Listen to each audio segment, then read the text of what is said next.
Hello, fellow Earthlings. This is Earthling 6455463728, and there are no friendly aliens. And but what I mean by that is that any aliens that end up on Earth, the chance that they're going to be friendly and just want to show us the mysteries of the universe, I think, are minuscule.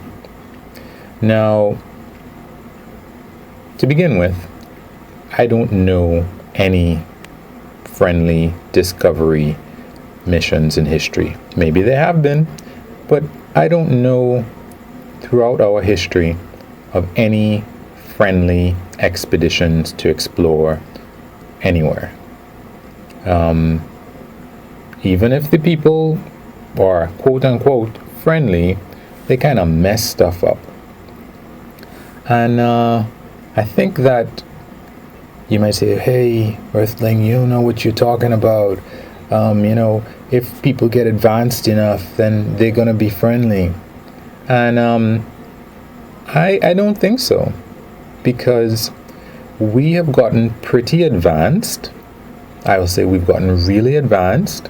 I mean, the only thing that we could do going forward would be like to change our physiology and maybe advance in that way. But we are pretty advanced right now. I mean, we've been to the moon. We've sent devices to other planets, And you're like, yeah, but I mean, like, if a civilization has been around, I don't think civilizations end up having continuous histories of like 1,000,000 years. I don't think that's how it works.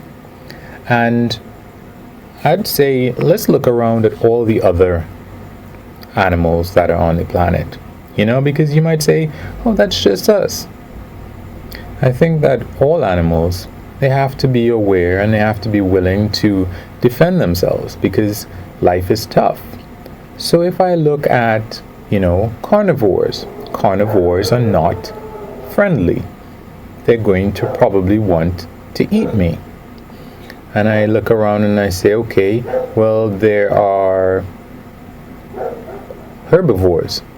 Herbivores have horns and all the other stuff where they are looking to defend themselves from carnivores. So they're kind of like, dangerous. You might say, well, look at rabbits. Rabbits are not going to hurt anybody. Yeah, rabbits are not going to hurt anybody, but they're also not going to approach anybody. And I'll tell you, they're not going to attack somebody, but rabbits know what's up. I've had rabbits, and from time to time you need to hold the rabbit, and the rabbit screams or can scream for dear life, like the worst scream that you've ever heard, because the rabbit knows that this ain't good. 9 times out of 10 throughout our evolution, us being held by some other animal, it does not end well. Now, the other thing is that, let's say, for example, I've recently been doing some studying on relativity, and I was really, really disappointed to realize that, that thing where there's a twin thing where one person goes off at the speed of light or really fast, and then they come back to Earth, and then their twin has aged by however many years, or their twin might be dead because so much time has passed.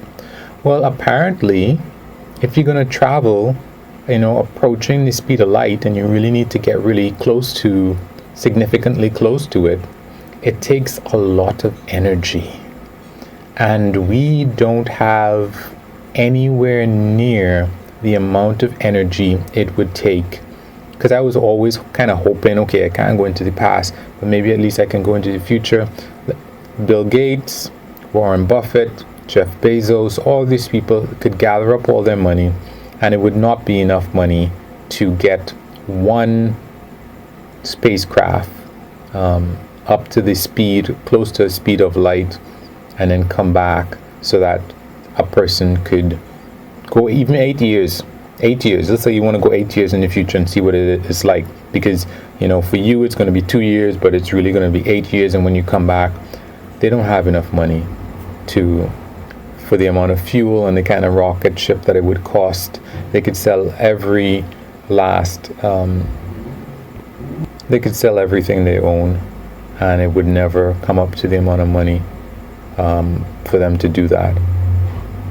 Additionally, apparently, crazy enough, the faster you go, the more dangerous it is to travel in space.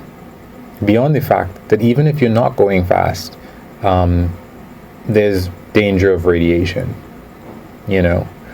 But beyond that, yeah, it gets to be really problematic. Aside from any of that, really, and this is something that I probably want to end up making a longer video.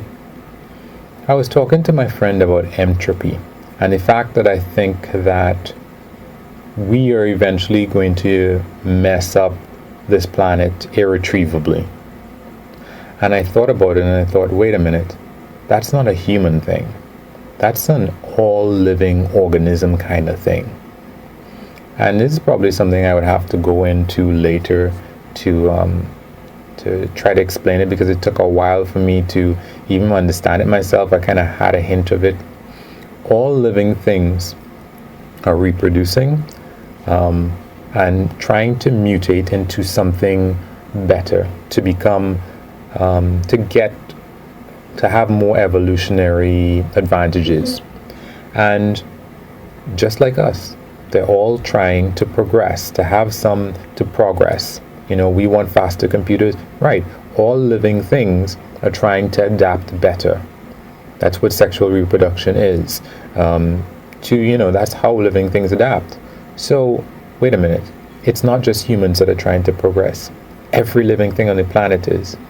So, it could be that every living thing everywhere is probably trying to progress. Now, if you're trying to progress, the problem is, it means that there's probably going to be a couple of things that you need that are non-renewable resources that you are going to use up. And because you've been using it, you're going to be used to using it. And when it's done, you're going to have a pretty big setback. And depending on what your setback is, that might knock your progress back a great deal. So let's say, for example, with respect to phosphates. Phosphates are non-renewable, but we use them in fertilizers all the time. Apparently, we have enough for a really long time, but the point is it's going to end at some point. Oil is non-renewable, and coal, same thing. We use, especially in the US, they use water from a lot of artesian sources. And these are sources that built up over thousands and thousands of years. So when those water sources are done, whatever you were using them for, farming or water sports or whatever, that's done. It's not coming back. It took thousands of years to get to the point where it is, and it's done. So we have a whole bunch of things that are not coming back. So what do we do when we reach that point where they're not coming back? Well, we can look for replacements. And what if there are no replacements? Then we're going to have to completely shift whatever it is that we're doing. Or if we develop some kind of faster than light speed, we could go looking other places for stuff. And when we get to those other places, if we find life forms that are not as advanced as us, I guess we'll just take what we want, right? I mean, right now on Earth, we take advantage of and exploit other people. And other organisms do the same thing. So why do we think that an alien out there that used up all of its non-renewable, whatever they might be, and goes out looking for stuff, is going to treat us any better. And a lot of that exploitation is because of companies. Why wouldn't the aliens have companies? And just like us, the only reason things happen on Earth is because of money. And that's been the way it's been for thousands and thousands of years. I think it's going to be the way that it is for millions of years. And when those aliens come looking for whatever it is that they want, and they realize that they can get it, why would they have to be nice? You don't travel. I've looked at some examples of what, like models of what the solar system looks like in a desert. Somebody did it in a desert.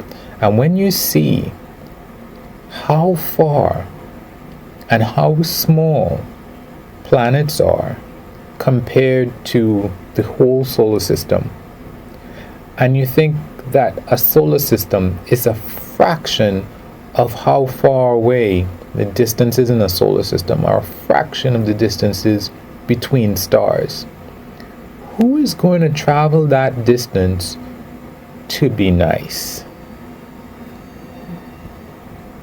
And even if, let's say it's whoever gets here, they're going to be more than likely the representatives of a large group of aliens from wherever they are. And that large group has an interest in whatever it is that they send people out for. And after exerting the amount of energy that they'll have to exert in order to get here, I don't think that they're going to take no for an answer for whatever it is that they want. It's like if you have to walk across the Sahara Desert. The Sahara Desert is horrible, but it's a picnic compared to space. So you have to go all the way across the Sahara Desert, and when you get there, you're going to probably want water, you're probably going to want to relax, you just want to kick back and do whatever. Why would you ever be in the kind of mood, what kind of mood would you be in after you've crossed the Sahara Desert and you've gotten to a place? You're not in the kind of mood where you're like, hey, let's go over there and say hi. You just aren't. I think it just does not make any sense. There is no ecosystem that we can look at to see these nice life forms. It's a dog eat dog, from microorganisms all the way up to elephants that ram each other and in order to get breeding rights. It's a tough world. And of all the life that we see here, there is no life that under normal circumstances we can go up to, except for trees. And even trees, you don't know if it's poison ivy, you don't know if they're thorns, you don't know anything about a strange tree. So going up to a strange tree to touch it and say hi is also crazy. So I think really we should probably be building up our defenses, because when the aliens come, I think that's the beginning of the end, because it's always been. So guys, wish me lucks. You can like or unlike, you can comment and tell me why you did, you can subscribe and or share. Peace.